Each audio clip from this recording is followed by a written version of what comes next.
Welcome, friends.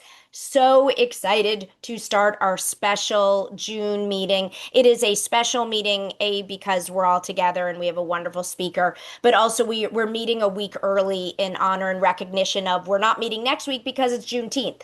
So we wanted to make sure that we still got together and were able to meet in June, and absolutely thrilled to have this meeting together today. I'm doing a few administrative things really quickly. There we go, is making Jessica's on as my co-host in case anything gets a little interesting. All right, we have such a fantastic meeting. I want to be able to get into it. We're combining Friday facts and our meeting presentation because I wanted to have the fullness of time with Dr. Johnson to be able to talk about her work. So I'll just start with a really quick announcement, which is fantastic for us all to be together. And we're together now, but we are not together in July. We're taking July off. And so there's our big scheduling update. So with that, I had really fun putting together. Dr. Johnson, I hope you don't mind. I have a little introduction that I was having fun putting together for you. And I'm not going to tell you all that I wrote this at 3:30 in the morning because I was just having fun going down a rabbit hole of like researching. And I was like, I'm going to put some stuff together. So it is my pleasure to introduce Dr. Kimberly Johnson, a nationally recognized leader in palliative care, advanced care planning, health equity. Dr. Johnson is a professor of medicine at Duke University School of Medicine and director of Duke Reach Equity, the Duke Center for Research to Advance Healthcare Equity. If you stalk her online, like I have, or if you just, as I said before, if you just mention Dr. Johnson is coming onto a meeting or into a meeting, and we have planned this for a number of months. We've had some scheduling. So I was able to say, oh, we're having Dr. Johnson come and we're hoping she's can come. And you will get so many oohs and ahs, and she's so great. As she said before, we do all run in similar circles, but is just it is so clear she has devoted her career to improving care for older adults and people living with serious illness. Her research has helped advance our understanding of how patients and families make decisions about care, how clinicians better support conversations about goals and values, and how advanced care planning can ensure care that aligns with what matters most to patients. Um, Hope you don't mind, Dr. Johnson. I'm just having fun bringing in your work. The focus of your work has been addressing disparities in serious illness care among African Americans and other underserved populations.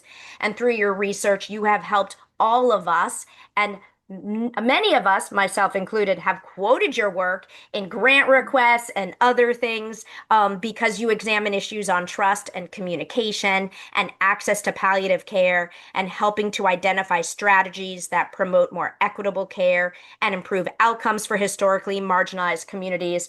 Many of us do a lot of education. Myself and my partner, Marisette, has not been able to join yet, but we hang out in churches across North Carolina, helping to spread the message, which is especially meaningful and fun for me, Northern Jewish white woman hanging out in Southern Christian African American churches in so much of my time is just and feeling so welcomed there and being able to bring resources and tag along with Marisette as we do education. And so your work has really been fundamental.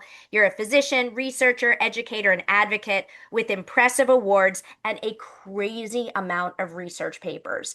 If you all at 3 in the morning or at a normal time feel like doing a deep dive, the amount you have published in 2026 alone, we're not even at like we're just almost at the halfway mark. The amount of papers published in 2026 is so impressive, um, and just inspiring. And you can read them all, and I'm like, yes, that's so helpful.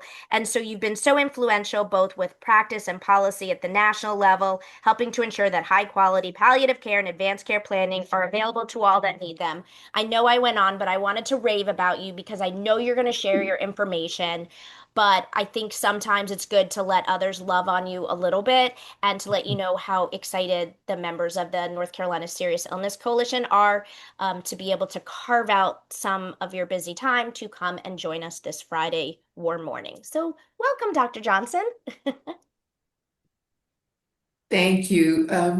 It's great to be here. In fact, I did talk to Morissette this morning, who actually talked me into actually joining a fireside chat with her next week. She Um, told me we were because we were texting yesterday and she was like, "Oh yeah, and I'm also having Dr. Johnson speak it with the South Carolina folks and we're gonna do this." So, yeah, thank you.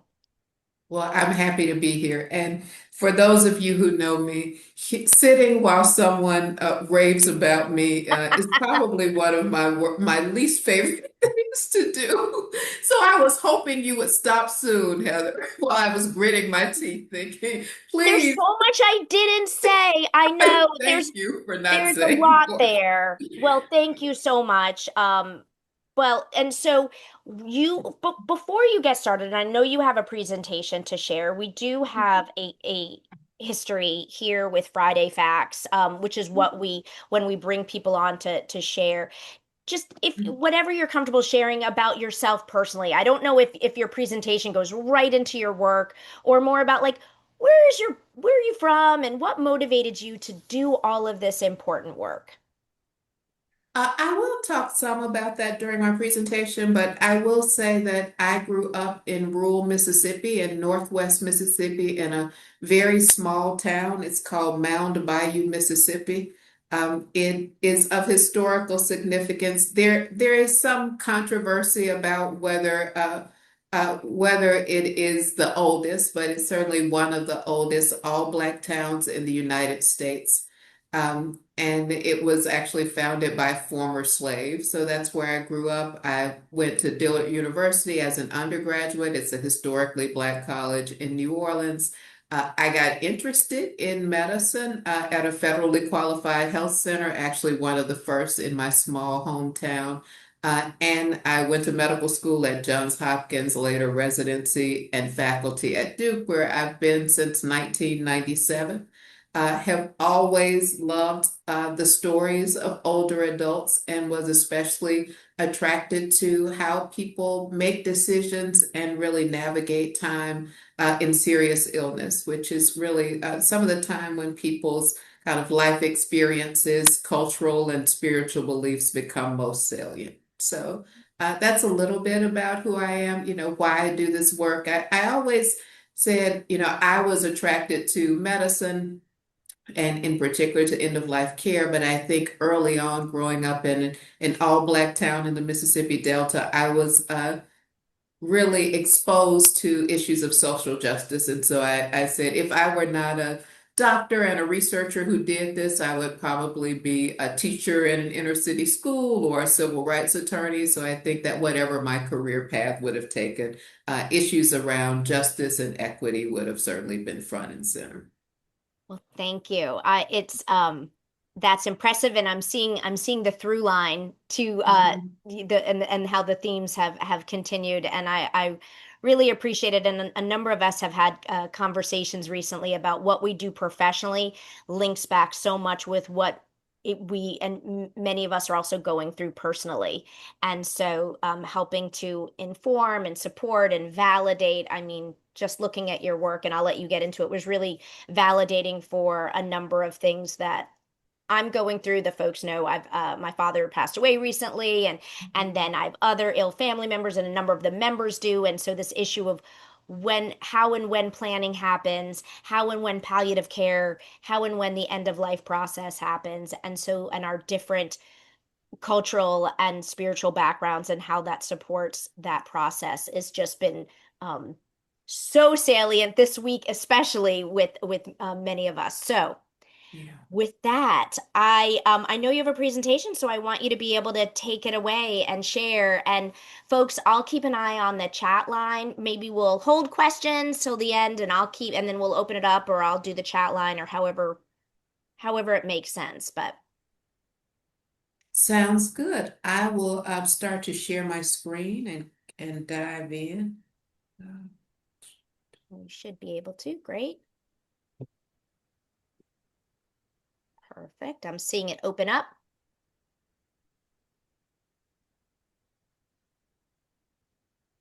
Okay. So here's the title, inequities in serious illness care for African Americans a matter of justice. As Heather noted, my work really has centered around African Americans for obvious reasons, but I think that many of the things I'll talk about or things that are really consistent in the work that I do are really applicable to historically marginalized communities of all types. I did some version of this talk, but I really like thinking about this one as inequities because we're really talking about unfair, avoidable, in many cases, differences that are due to systems, policies, and practices, but really framing this around issues of justice, right? How do we think about this uneven distribution of burdens, resources, and opportunities in our communities, in our neighborhoods, in our healthcare systems, in the United States, and specifically ways in which we can think about really repairing harm from disadvantage. So these are my disclosures. I won't go through these, but just note them because that's what academicians are trained to do.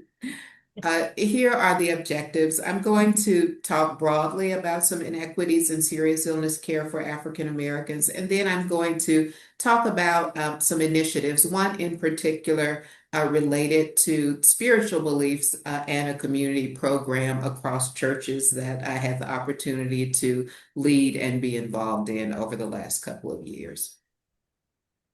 So, as Heather noted and asked me early on, I always say to young investigators and maybe old investigators too, and doctors, like everything really comes down to your reason why.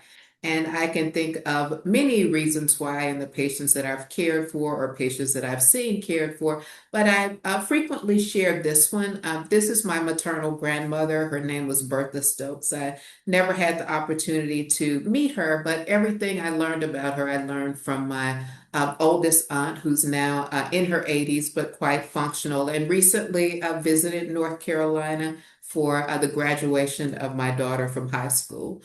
But here she is. She was 42 years old in 1953. At the time, she was diagnosed with advanced cervical cancer. She lived in this small, rural, all-Black community that I described in Mount Bayou, Mississippi. And shortly after her diagnosis, she had the opportunity to travel to receive treatment in New Orleans, Louisiana, where we have family members. She was seen at a public hospital there, received some treatment. My aunt is not sure what, but after a month or so, she returned back to her home in Mount Bayou to actually live the rest of her days. My aunt describes being told something we hear all the time: there's nothing more we can do for you.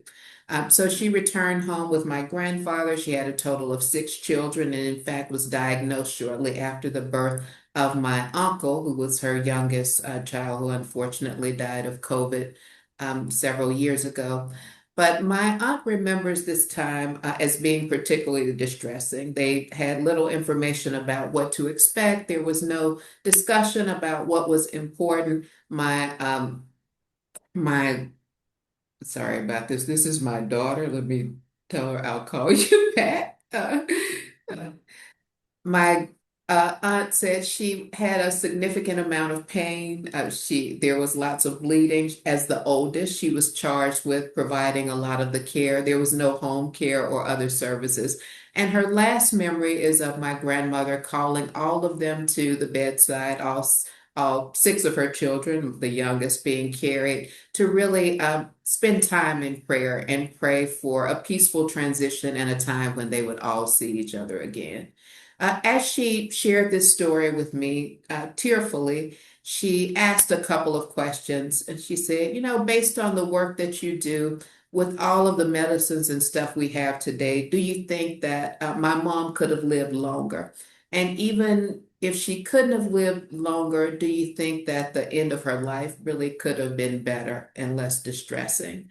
And I think when we think about the passage of time, right, we're thinking about over 7 decades since this happened. The obvious answer is yes, and yes is true, right? She could have lived longer. Certainly, there are many opportunities to live better at the end of life. Um, and the truth is also that there is a but, particularly for African Americans, and in this case, African American women. We know that cervical cancer disproportionately kills Black women who have higher rates of cervical cancer death.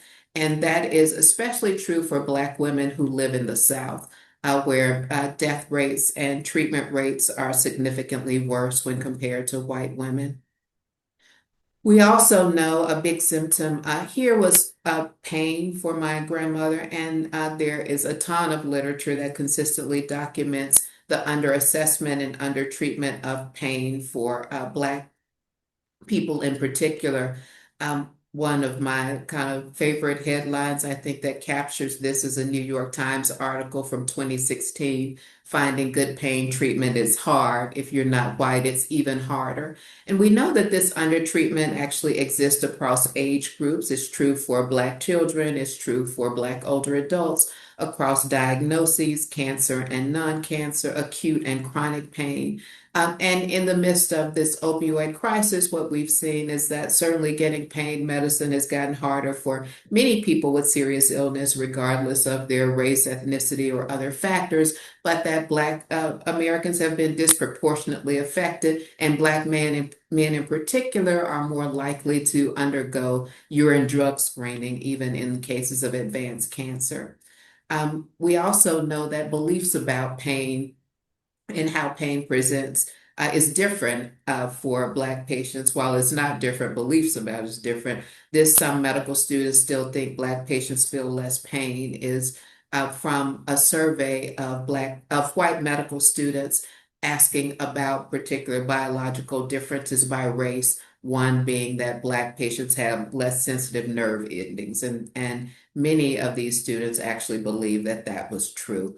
And in that survey in particular, people who had these false beliefs about biological beliefs about race, less sensitive treatment, less sensitive pain, also thicker skin, smaller brains, a range of things that really are surprising that medical students and even residents might believe were more likely to undertreat pain for Black patients in response to scenario of an ankle fracture, for instance. And so these beliefs have real consequences in terms of medical decision making. There's certainly a lot of research, and my early work focused on this, that African Americans are less likely to use hospice care. So we know that that hospice care actually reduces disparities in serious illness care for Black patients. Doesn't eliminate them, but compared to those in the general population, people who receive hospice care, Black patients too, actually receive higher quality end-of-life care. This is a slide that I have updated over time since I started doing this work. It looks at hospice enrollment by race, and this is particularly for patients who are older adults with Medicare. And you can see, I refer to this as my good news, bad news slide. Over time, you see this increase in the use of hospice, particularly from 2000 to around 2015, pretty sharp over time.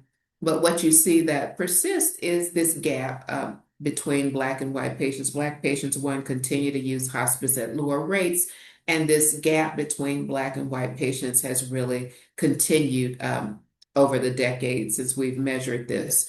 And I think if you consider the fact that Black patients are more likely to have many of the diagnoses that are common among hospice enrollees, dementia, heart disease, lung disease, really these differences are even more substantial than they appear in a graph. And more recently, I've really focused on issues around advanced care planning. We know that Black communities are less likely to participate in advanced care planning. That is either formal, meaning completing documents, or what I think is the more important piece, the informal, really having the opportunity to share beliefs and preferences for end-of-life care with providers, with family members, and friends that can guide the care that they receive. This is just from a large national survey that shows that African Americans are less likely to participate in advanced care planning, particularly in this study being almost twice as likely as white individuals to not have any type of advanced care planning at all. And then communication in general. a number of my mentees have worked in this space, really trying to understand what happens with communication in the clinical encounter. We know that high quality communication is associated with patients being more likely to receive care that's consistent with their beliefs, goals, and preferences. And these are just some headlines or some titles from journal articles. African American, this is a study of older African Americans talking about their experiences in healthcare, feeling like they're skipped over, not believed, dismissed, related to really these perspectives of how we communicate racism and discrimination in serious illness when we're encountering patients. So, with all of this said, how would I respond to my aunt? Even if she couldn't be cured, do you think she would have died better? I think it really gets down to what does dying better look like? I think, yes, she could have died better, but there's certainly many areas where Black patients are less likely to receive high quality care and face tremendous gaps in care quality with respect to pain. We think a good death has to be associated with being free from pain to the extent that we know that that's possible with many of the treatments we have for managing pain, having our preferences honored, cultural and spiritual beliefs respected, the opportunity really to prepare for end of life care in advance, and then having relationships with healthcare providers that facilitate quality communication. A number of years ago, I decided, well, I wonder what images, do we see when we think about a good death? And so I typed in Google good death and I clicked images, and these were the predominant images. I think it really speaks to what we think about a good death, who are the people who might be entitled to that, and what are the images people think about when they say someone died well. At that time, I went through pages and pages of images that looked in many ways like this, unless they were cartoons or references to movies. And then the first image that I saw of a Black provider and a Black patient was this: how do you foster a good death in a racist society? And I think that this is a story about death doulas, right? Patients or peers often, or community members who spend time with older adults who are near the end of life, really helping them to navigate the process, sharing beliefs and preferences that are important to them. I think this statement, though, for me speaks to something that I've often talked about in my work, and I think which is obvious, is that as we think about end of life care and what is a good death and the things people choose or don't choose or want or don't want, and how those things might differ by race or ethnicity, it's really hard to think about the end without thinking about the beginning, right? As we think about greater preferences for life extending treatment among Black patients at the end of life, that has to be considered in the context for many of a lifetime of less access to appropriate therapies for prevention or chronic disease management or acute care, and how all of those things really culminate in how people experience the end of their lives. Um, this is a statement from Dr. Rich Payne. I'm sure many of you know Dr. Payne and his work. Dr. Payne was really a giant in the field of equity and serious illness care, worked himself on pain management, and really introduced a lot of this kind of field of study around addressing the needs and preferences of African Americans at the end of life. Was a mentor to me when he had the opportunity to move here to Duke and unfortunately died far too soon. But I like this statement. He said that access to the highest quality of care should be accessible to everyone and not just a privileged few. So, I want to talk some about advanced care planning and why we might focus on advanced care planning, right? This opportunity to share beliefs and preferences for end of life care. And I think even for serious illness care, certainly before we get to end of life care. Really, we know that people who have the opportunity to do this really are able to increase knowledge of their preferences, increase comfort with decision making, And there's evidence that this results in greater satisfaction with communication, care quality. People are more likely to access hospice and palliative care as they share their preferences when they're in alignment. And this results in less caregiver depression and anxiety. Sounds like stuff we'd all want.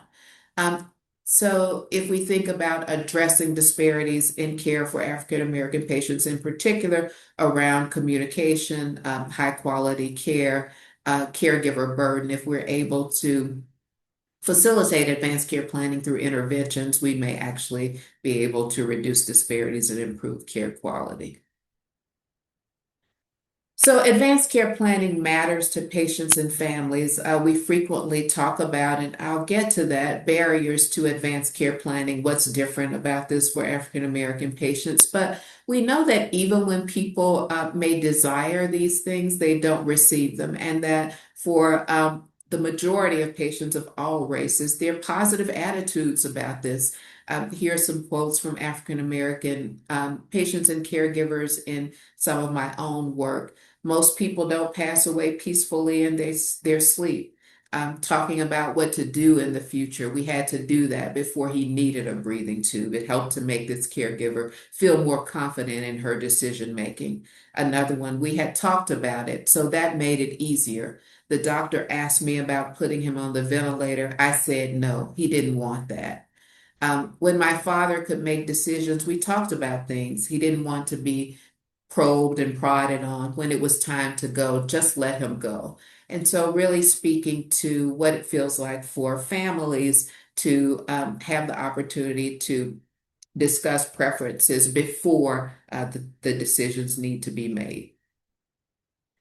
This is a family that I shared about really early in my career. When I was still a resident, finishing my chief residency at Duke, I interviewed this family, Mr. Atkinson, who at the time I didn't know, but actually happened to be a minister, and his wife, Mrs. Atkinson. They lived together. She was doing fine, maybe had some early cognitive impairment, and one Christmas Eve suddenly fell to the floor, had a large brain bleed, ended up in the Duke emergency room. There was a lot of talk about kind of how to take care of her, what should we do.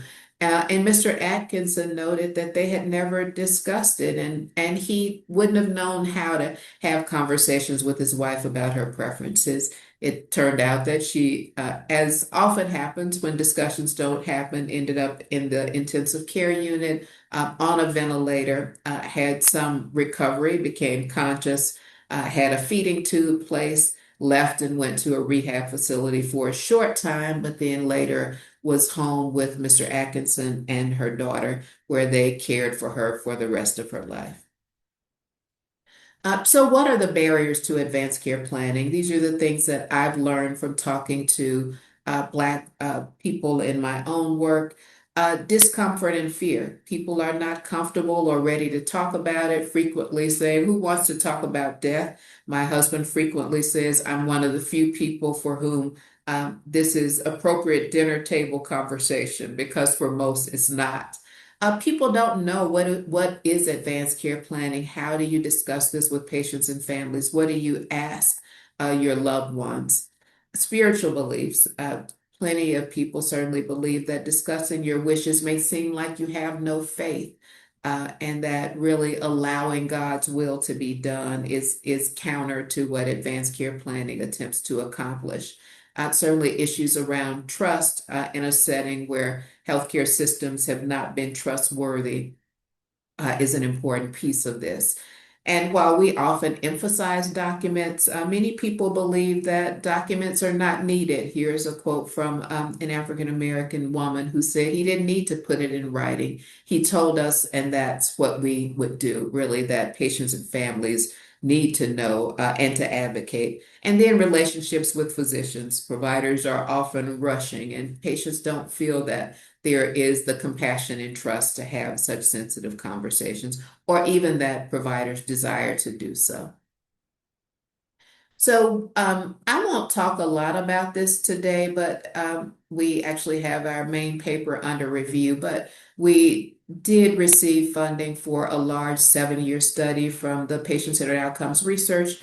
Um, Institute to really look at two different advanced care planning interventions in a population that was more than half African American older adults with serious illness, to really understand what happens if we are able to really develop systems that allow people to, one, have access to advanced care planning interventions and to express their wishes in ways that matter to them. Um, and I note this piece because I think we're getting better, but I think as we embark on all of these types of opportunities, that really what we can learn from patients, caregivers, providers, and clergy about how to do this and how to do it well really makes the work more meaningful and aligned with what regular people want and need. So I'll share this because I want to share a piece that really launches into some of our community work. These are we ended up enrolling over 700 people with serious illness. You can see over 400 were Black by design. These are seriously ill older adults with an average age of around 75 with some serious illness and in many poor and fair health, and that more common among Black patients. But what I wanted to really share is kind of how people in this group of people with serious illness who are receiving health care, looking at differences by race and how people have engaged or thought about advanced care planning. And you can see that about a quarter, more common among Black participants in our studies, had never thought about talking to family or friends about their preferences. And I note this because I think it speaks to how people engage with healthcare providers, even when they're pretty consistently receiving healthcare, that in both groups, a significantly larger number have really never thought about talking about their preferences with healthcare providers, who really would be charged in many ways with implementing and responding to these preferences. Here's some of the barriers, like why don't people do this? I've said to you that this really can improve the quality of care delivery, and is really one of the best tools we have to do so. But you can see that many people, both Black and white, say really they didn't have enough information about this, had not given it very much thought, even though they had a serious illness. And I note this difference really between Black and white participants. It's really some preferences around who gets to decide. We live in a society that is very focused on individualism and autonomy, but you can see Black participants were more likely to say they would rather let others decide when the time comes.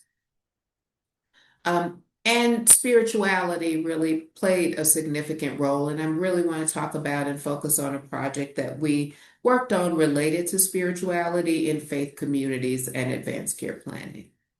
Um, I like this statement by Dr. Payne. People are people. They're not just a collection of molecules and tissues and organs. We have to understand what the person with the disease or illness wants to accomplish. And quite often, that's aligned with faith. Uh, just referring back to the Atkinsons, Mr. Atkinson noted that they had never discussed it, but as he made decisions, he really prayed about those decisions at every point along the way. So, what is the role of spirituality? In the very first paper I ever published in a medical journal in 2005, I really wanted to look at what the literature said about what were the most common spiritual beliefs among Black patients that impacted how they made decisions about end of life care. And here's some of the things that were predominant in the literature. Only God can decide life and death, that there are religious prohibitions against limiting life-sustaining therapies, really speaking to a body of literature that states that African Americans are more likely to prefer life-prolonging therapies at the end of life. And while this is true, I will note that the vast majority of people in both racial groups actually have preferences that limit therapies that may not be helpful or at prolonging life. Divine interventions and miracles occur. Accepting that you're going to die means that you have no faith.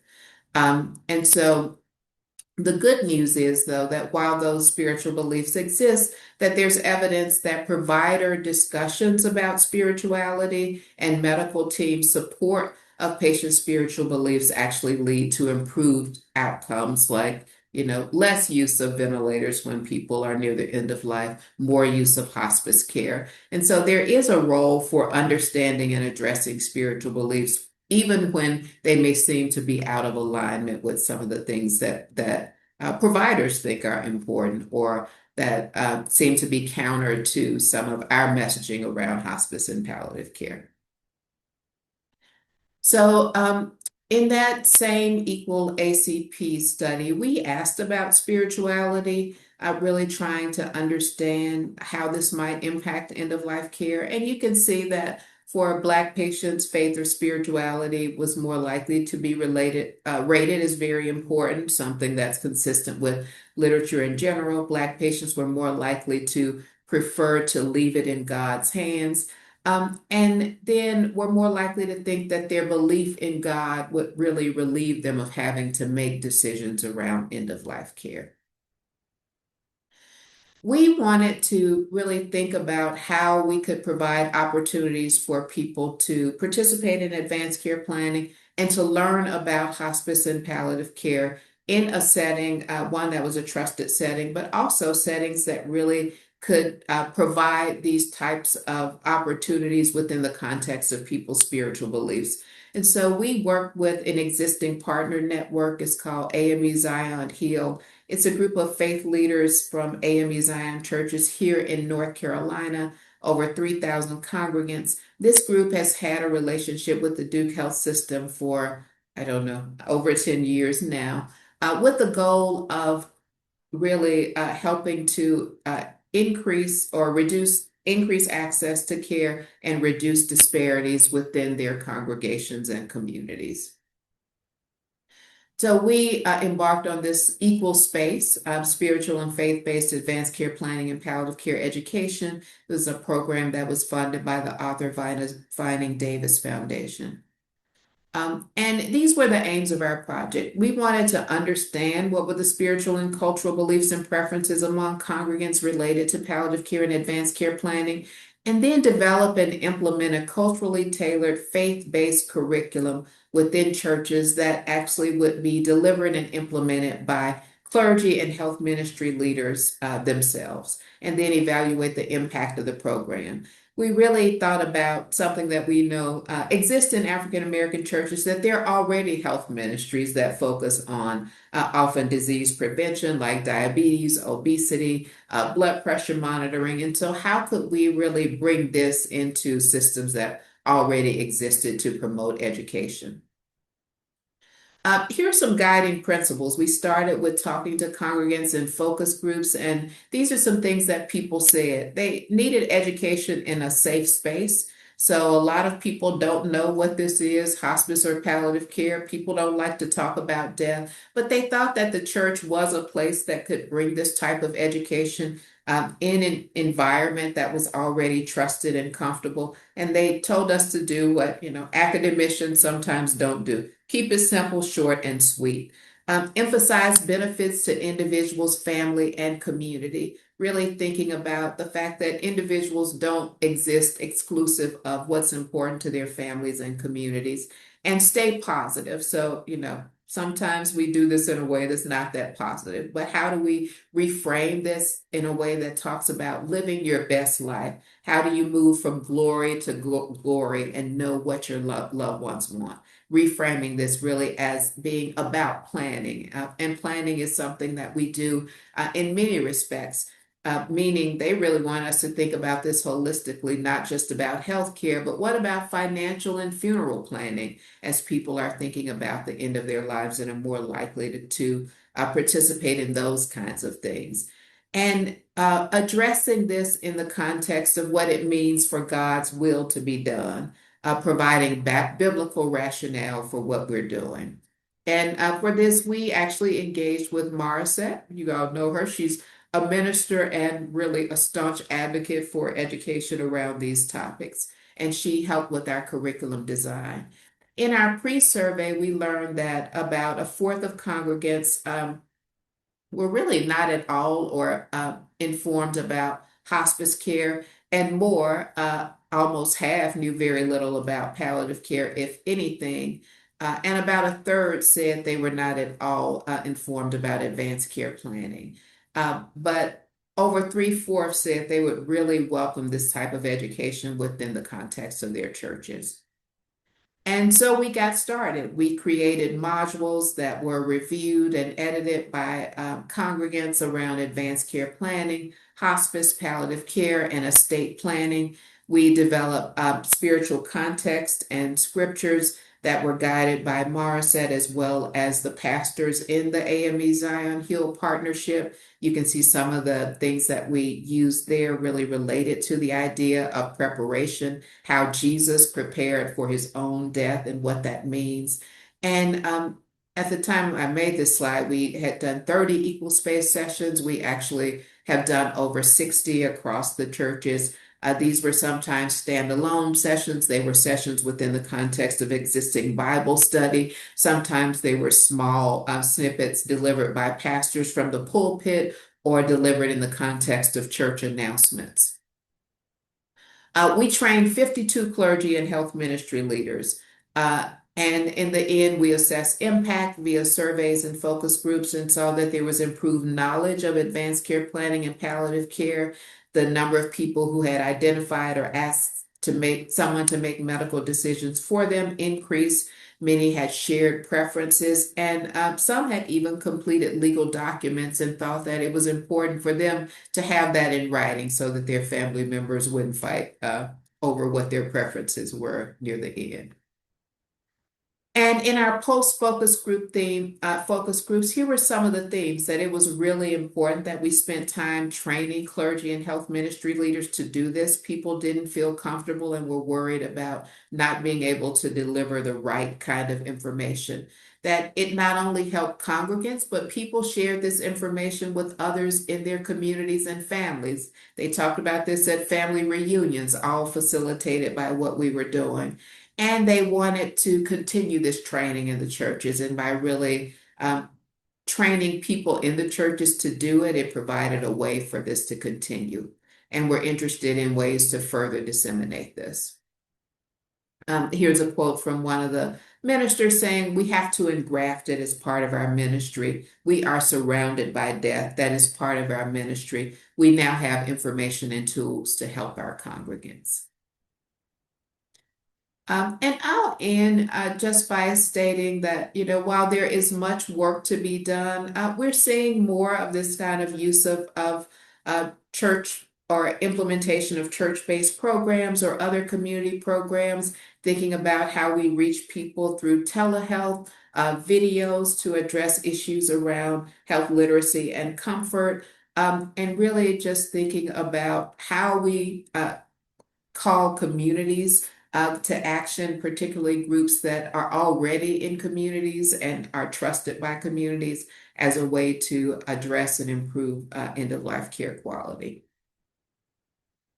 So these are the conclusion. We know that there are inequities in serious illness care that persist and have persisted for eons, that there's really an imperative for communities to intervene and for health systems to do so. Although I didn't talk today about my health system work, as our paper makes its way through, hopefully it'll be accepted, and then I'll come back, Heather, and I can talk about equal ACP a little bit more.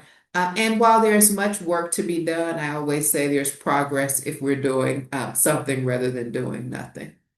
And with that, I will end with this quote from Dr. Payne. "We must not waver from the ongoing hard work of assuring equal access to the best possible outcomes for everyone who needs hospice and palliative care.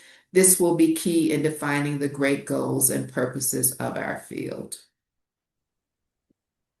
Ah, thank you So I so am going. much. Ah, such helpful information. And Dr. Johnson, I know you know some. Look at all the hearts. Look at all the fun Oh, graphics. thank you all For so much. people who are watching the recordings and don't see this, like all the participants, the heart emojis that are happening and reactions. I think you know a number of these folks, but there's a number of the folks you may not know. And so, what I know about this audience is many of us are educators. In fact, many of us are members of the ACP Educators Collaborative for North Carolina that we created, and South Carolina. We've got some folks that cover both states, and so we go around. In churches, we go around to community organizations, senior veterans group, I do LGBT group, like we are just out there. Given all of your experiences, how can you help us?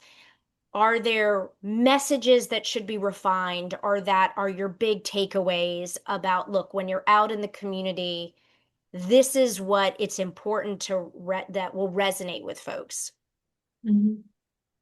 Yeah, I think I think that's an important piece, right? What resonates with people, what really is important. And I think if there's one thing I've learned over time is it's a good thing to ask. Sometimes I'm pleasantly surprised about what I think resonates and what would be important, and I learned that it's not. I think a good example, Marcia can speak to this. As we started working on equal space, I will tell you, I had this idea. We were going to teach people about advanced care planning, about hospice and palliative care. What I didn't think about is that people wanted to know about that in the context of planning in general. So this idea about funeral planning and financial readiness for the end of life, I didn't think about that. That wasn't something. And so I thought that actually taking that upfront time to talk about what was important was really important. People wanted to think about this holistically. And I think we knew that we needed to do it in churches, but what came out is that we really needed to focus on the spiritual context, right? People have spiritual beliefs and they need to understand how those beliefs are aligned with these services or advanced care planning. And so I think one piece of advice is to ask the people who are there and do this all the time. And two, to really try to tailor your approaches to what's important to people because they can't hear what's important to me. It's really about what's important to him, to them, and how the messaging reflects that. And I know that both Betsy and Mara said do that well and have done that in their own work. But I think that's key. My all of my assumptions tend to go out of the window, and I try to just be present and ask. That's so helpful. And speaking of being present and ask, clearly I have some questions, but folks, feel free to ask, either unmute, you know, we are not that formal here. You can unmute and ask questions, or you can put it onto the chat line. Um, yeah, and I know Marset is gonna say something, but I'm glad you mentioned putting it in the fullness of planning. I mean, every time we do a workshop, someone, almost every time in our evaluations will say, "Can we have more now about, like, what about funeral planning? What about the financial power of attorneys, not just Mhm. healthcare power of attorneys? What about the costs of, like, wills in general, not just living wills?" So Mhm. we clearly need to add an attorney into our group when we go around. But when people are actually really open to the information, and then the floodgates open, and they're like, "What about this? What about this? Can we talk about more?" Mhm. Marset, were you going to ask something? I saw Mm. you unmute. Hey, thank you, Dr. Kim. It was amazing. I apologize, I dropped on late. One of my calls went over. But one thing too that was surprising to us with the Zion churches was they wanted more information about health statistics. And that was one of our very first modules. They wanted to know about what are the things that are impacting their community in terms of comorbidities. Now, they didn't say comorbidities, but they wanted to know, where do we stack up with cancer? Where do we stack up with heart disease and some of those kinds of things. So we did take time, when we first got started with the very first module, really doing an overview of the impact of health issues on the African American community. So one of the things that I loved about what Dr. Kim and the team did was the survey really helped to drive how we planned the rollout. And really, the healthcare leaders were very instrumental. They had their own advisory group, and they really drove what needed to happen with with the training. And then they drilled down and told us who would be the facilitators that they wanted us to train. So it was a definitely a very deliberate way to lean into what the community members and what the spiritual leaders were telling us. Mhm. Yeah, that's important, Marcia. I'm glad you mentioned that piece of grounding this in health disparities in general. I think it gets to a comment I made in the beginning, right? We are focused on serious illness care, but people are really thinking about this kind of continuum of how we get there. And so I think really thinking about something that was important from the beginning is grounding this in health disparities and this issue really around what people should have and are entitled to, right? Issues around justice and access and equity more broadly. So, building on that, and I know you have a big research agenda, so I'll just put this out there for a maybe a future research question if if you need more things to look into. But something I wasn't planning to ask, but I've th thought a lot about is this issue of, and I don't know how to put it, but as an educator, as those of us who go out to the community and spread the gospel of advanced care planning and of having the conversations, um, is there some moral hazard or psychological distress? And what I mean by that is I am going out there with Marisette and with others, and we're promoting the information and we're promoting the importance of being able to share your wishes and to, if you don't want life-sustaining treatments beyond a certain point, putting that out there. Who do you want to speak for you?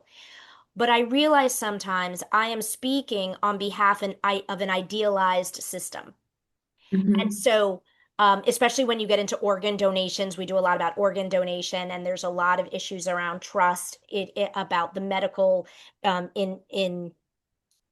in general, and then specifically around end of life issues around organ donation. And we're constantly like, this is so important. Know your wishes are going to be honored, and everything is going to be done to save your life.